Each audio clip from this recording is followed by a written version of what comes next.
गौतम बुद्ध की शिक्षा हर किसी के जीवन को एक नई दिशा दे सकती है।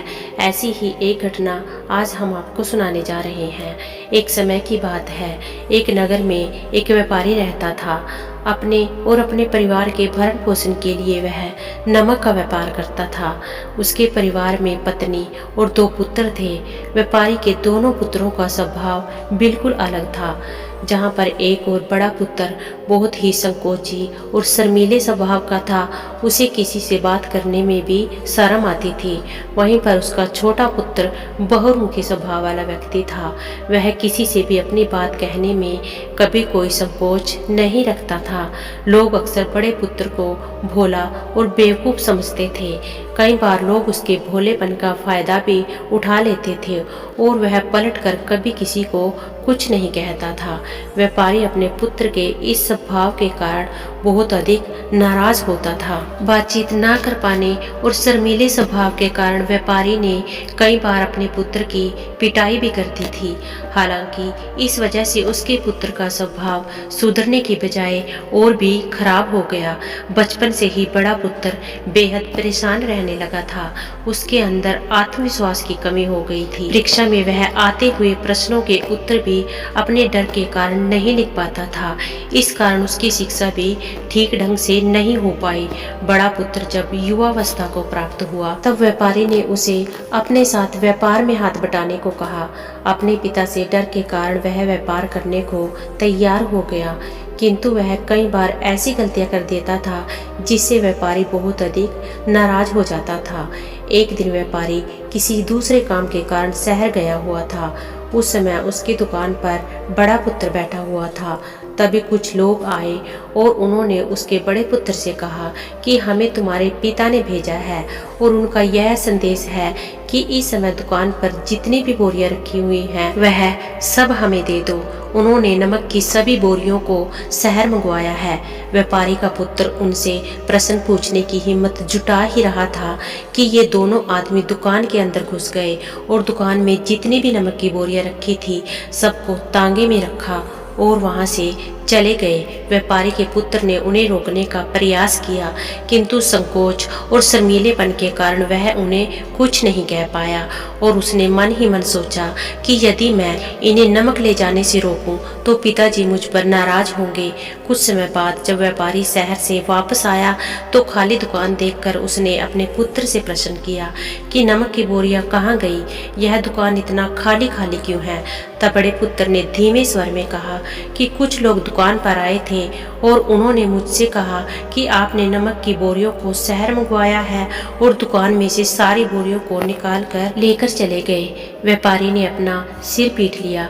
उसने अपने पुत्र को दुकान से धक्का देते हुए कहा कि तू मूर्ख का मूर्ख ही रह जाएगा। वे लोग तुझे बेवकूफ बनाकर सारा सामान ले गए। तुमने मेरा बहुत भारी नुकसान करवा दिया। यहाँ से दूर भाग जाओ और घर वापस मत आना। यदि तुम वापस आए तो मैं तुम्हें पीट पीट कर सीधा कर दूंगा। व्यापारी का बड़ा पुत्र इस बात से बेहद दुखी हुआ। एक बार फिर उसके शर्मीले स्वभाव के कारण उसके पिता उससे और अधिक नाराज हो गए। साथ ही व्यापार में इतना नुकसान हो गया। उस समय नगर के सभी लोग व्यापारी के पुत्र पर हंस रहे थे और उसका मजाक बना रहे थे। उसे बहुत अधिक शर्मिंदगी महसूस हो रही थी। यही वह समय था जब उसने सोच लिया कि अब उसके जीवन में कुछ भी ठीक नहीं हो सकता है। वह सदैव मूर्ख का मूर्ख ही रह जाएगा और इस समाज में रह रहे लोगों के साथ कदम से कदम मिलाकर कभी नहीं चल पाएगा। व्यापारी का पुत्र नगर से बाहर आ गया और एक नदी के किनारे बैठकर खूब रोया। गहरे पानी को देखकर उसके मन में विचार आया कि अब उसके जीवित रहने का कोई फायदा नहीं है। उसने सोच लिया कि आज वह इस नदी में डूबकर अपने आप को समाप्त कर लेगा। असफल जीवन जीने से अच्छा है कि वह स्वयं को समाप्त कर ले। उसने जैसे ही नदी में छलांग लगाई, एक बौद्ध भिक्षु ने उसे बचा लिया और नदी के बाहर निकाल कर ले आए। व्यापारी का पुत्र बौद्ध भिक्षु पर नाराज होने लगा और कहने लगा कि तुमने मुझे बचाया क्यों? मैं असफल जीवन को जीना नहीं चाहता हूँ। तब बौद्ध भिक्षु ने उसे समझाया कि जीवन एक ही बार मिला है और यदि तुम जीवित ही नहीं रहोगे तो असफलता को खत्म करके सफल कैसे बनोगे? तब व्यापारी के पुत्र ने कहा कि मेरे जीवन में बहुत अधिक समस्याएं हैं और वह सभी समस्याएं मेरे संकोची और शर्मीले स्वभाव के कारण हुई है।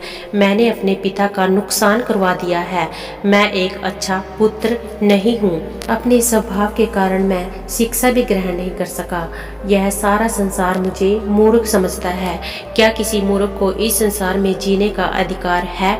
तब बौद्ध भिक्षु ने कहा कि तुम्हारे इस प्रश्न का उत्तर तो मेरे गुरु ही देंगे।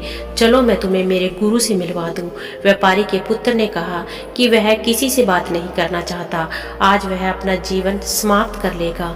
किंतु बौद्ध भिक्षु के बार बार समझाने के बाद वह उनके साथ जाने और उनके गुरु से मिलने के लिए तैयार हो गया। बौद्ध भिक्षु व्यापारी के पुत्र को आश्रम की ओर लेकर गए। वहां पर व्यापारी के पुत्र ने देखा कि एक व्यक्ति पेड़ के नीचे ध्यान मग्न बैठे हुए हैं।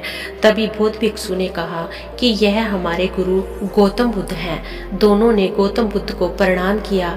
वह युवक वहीं पर बैठ गया और गौतम बुद्ध को देखकर रोने लगा। गौतम बुद्ध ने उससे उसके रोने का कारण पूछा। तब उसने कहा कि अब आप ही मेरी आखिरी उम्मीद हैं। यदि आप मेरी समस्या का समाधान नहीं करेंगे तो मेरा ये जीवन समाप्त हो जाएगा। गौतम बुद्ध ने व्यापारी के पुत्र से उसकी समस्या के बारे में पूछा। तब उसने बताया कि किस प्रकार वह बचपन से ही शर्मीले और अंतर्मुखी स्वभाव का है। इस कारण लोग उसी से मूर्ख समझते हैं और उसके पिता भी उससे प्रेम नहीं करते हैं। तब गौतम बुद्ध ने युवक को शांत करते हुए कहा कि मेरे पास तुम्हारी समस्या का समाधान है। तुम्हारा जीवन बहुत ही आसान हो सकता है। तब युवक ने कहा कि क्या सचमुच ऐसा हो सकता है? आप बहुत ही महान व्यक्ति प्रतीत होते हैं। आपके तो कई शिष्य हैं। हे गुरुदेव, मैं भी आपका शिष्य बनना चाहता हूँ।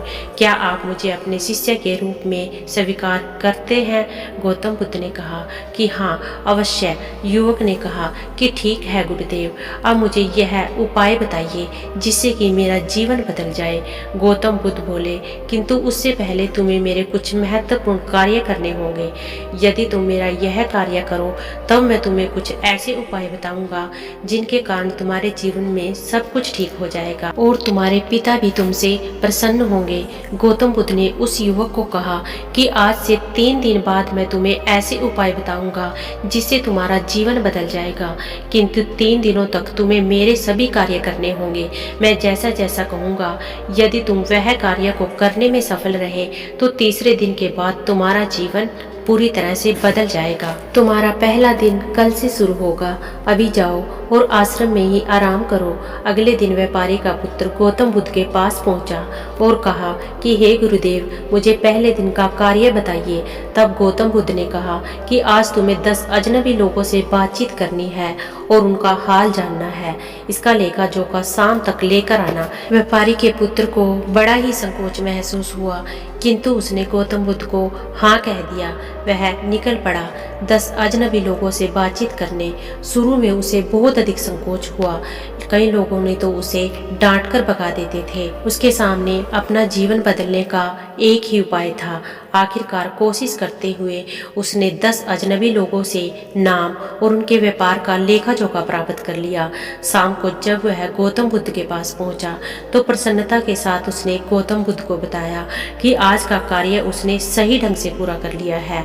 कुछ लोग तो उसके मित्र भी बन गए हैं। दूसरे दिन फिर वह युवक गौतम बुद्ध के पास पहुंचा। तब गौतम बुद्ध ने कहा कि आज का कार्य है, तुम आश्रम में रह रहे 10 शिष्यों को संबोधित करते हुए उन्हें जल के उपयोग के विषय में पढ़ाओ। गौतम बुद्ध की बात सुनकर व्यापारी का पुत्र हक्का बक्का रह गया।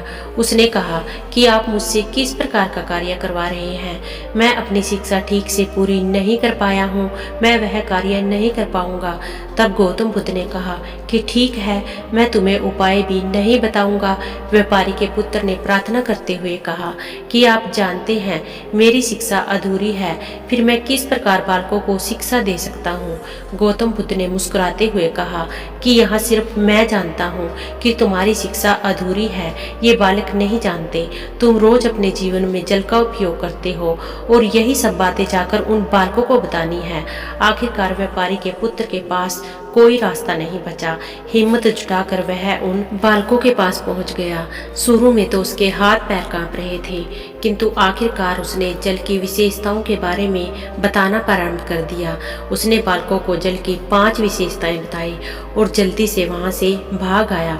गौतम बुद्ध के पास आकर उसने कहा कि बहुत अधिक डर लग रहा था, किंतु मैंने बालकों को जल की 5 विशेषताएं बता दी हैं। गौतम बुद्ध ने कहा कि एक बार फिर कोशिश करके आओ।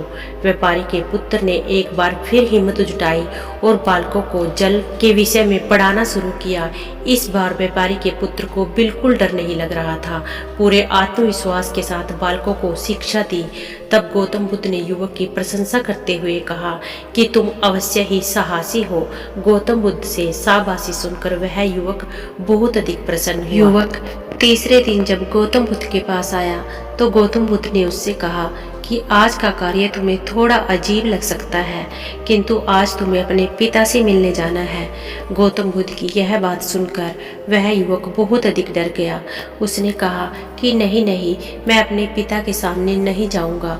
गौतम बुद्ध ने कहा कि ठीक है, तब मैं तुम्हें उपाय भी नहीं बताऊंगा। आखिरकार उस युवक को गौतम बुद्ध की यह बात माननी पड़ी। गौतम बुद्ध ने उसको समझाया कि अपने पिता के पास जाकर उनसे क्षमा मांगना और कहना कि तुम्हें एक और अवसर दे ताकि तुम स्वयं को बुद्धिमान साबित कर सको। उस युवक ने बड़ी हिम्मत के साथ अपने पिता का सामना किया और उनसे क्षमा मांगी। आखिरकार व्यापारी ने अपने पुत्र को क्षमा कर दिया और उसे दूसरा अवसर देने के लिए तैयार हो गए।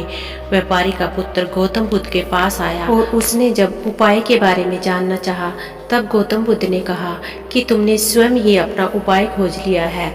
तुम किसी से बात नहीं कर पाते थे, शर्मीले थे, सब कुछ तुम्हारे मन में बैठा हुआ डर था। हम कितने आत्मविश्वासी हैं, कितने शर्मीले हैं और हमारे अंदर कितना डर है, यह सिर्फ हमें पता होता है। बाहरी दुनिया में किसी को यह नहीं पता होता है। बाहरी दुनिया में हम स्वयं को जिस प्रकार का दिखाते हैं, लोग हमें उसी प्रकार का समझते हैं। अगर तुम आत्मविश्वासी नहीं हो तो भी अनजान व्यक्तियों के सामने यदि आत्मविश्वास होने का अभिनय करो तो किसी को पता भी नहीं चलेगा कि तुम कौन हो। वह युवक समझ चुका था कि गौतम बुद्ध उसे क्या समझाना चाह रहे थे। गौतम बुद्ध को धन्यवाद किया और उनसे वादा किया कि वह जीवन में सफल होकर दिखाएगा।